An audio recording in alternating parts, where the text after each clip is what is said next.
Well, I got some needle nosed to get some more mass behind this, and hopefully this will cut it. I'm gonna prop this over with my finger, get in there, and hopefully not destroy anything. Oh my gosh, I'm destroying this, trying to get this out. Come on, get out of it. Oh, damn it. Look at this. I just pulled out the entire assembly.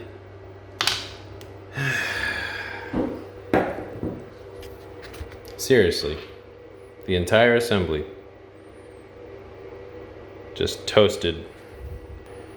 All because they couldn't get the freaking cable chain out of the way.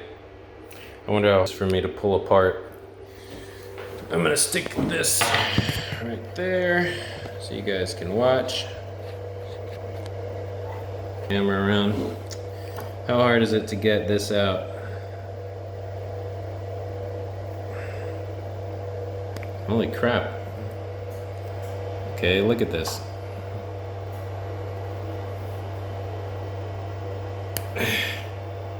It won't come out.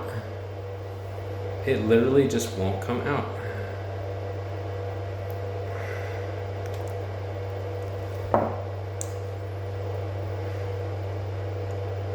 I'm gonna try this. Hold that steady.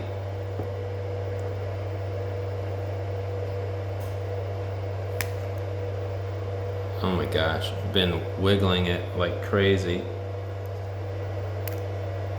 Finally got it out. Insane. Time for me to see if I can pop this back in there. Otherwise, I might have just screwed myself over pretty hard. Won't lie, I'm pretty worried because this either just became a permanently manually leveled printer or hopefully I can recover.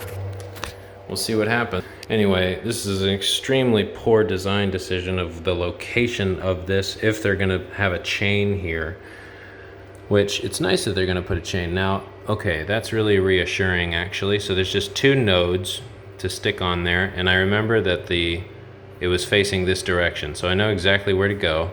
However, I'm not going to bring you guys along for the journey, so I'll just let you watch from over here if you'd like to continue this quote-unquote hands-on experience. My goodness, the guy with a 3D printer, two 3D printers, needs to print himself a phone mount.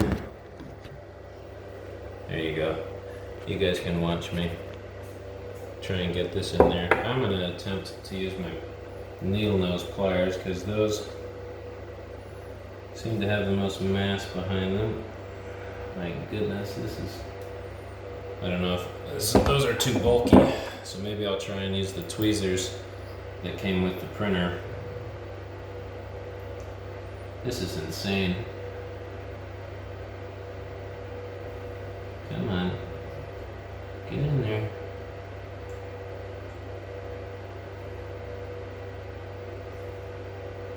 Okay, I've got it on. I can see the little things. Okay, perfect. Got it to stick on.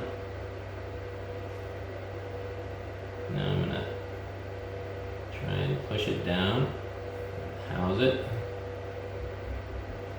Okay. Fingers crossed, that fixed it. The sensor's back, looking like it used to be. But holy crap.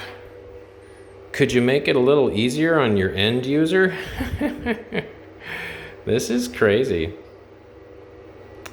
So anyway, luckily it doesn't look like anything got damaged aside from some marring on the edge.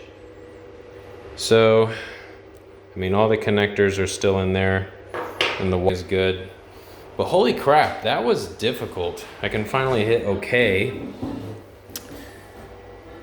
Now the next thing to do, hit OK.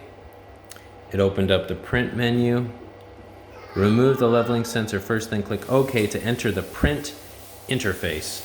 Choose and print the level test G-code. Now when I do that, it's probably gonna home itself and then start printing, but holy crap, like can you imagine trying to get what I just did out while you're waiting on it to possibly start moving on you? That's crazy. All right, so I'm gonna hit level test and hit print, and it should automatically home.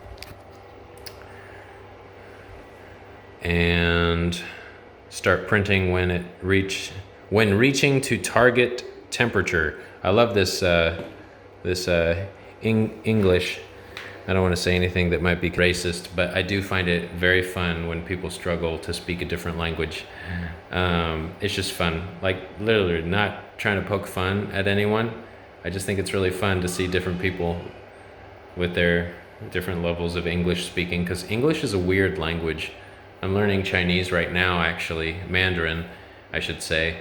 And I love the numbering system. It's amazing. It's really good. Super easy to learn. I can already count to 100, and it's literally been like 5 days. Easily I could do it on the first day, but I'm getting better at doing it without looking at a chart to remember the names. So anyway, heating up right now, apparently. I guess it's doing the bed first and then the extruder. So that's really annoying. I should have preheated, but we'll see what happens. I am a little bit worried that me working this, pushing it, pulling it, all that is gonna slightly, ruin the fine-tune adjustments it just did. But it's gonna need fine-tuning on the next page anyway, as I use that that setup that they have, which is actually pretty cool. So I'm actually gonna stop here and reread this to make sure I'm not forgetting anything. And yeah, talk to y'all later.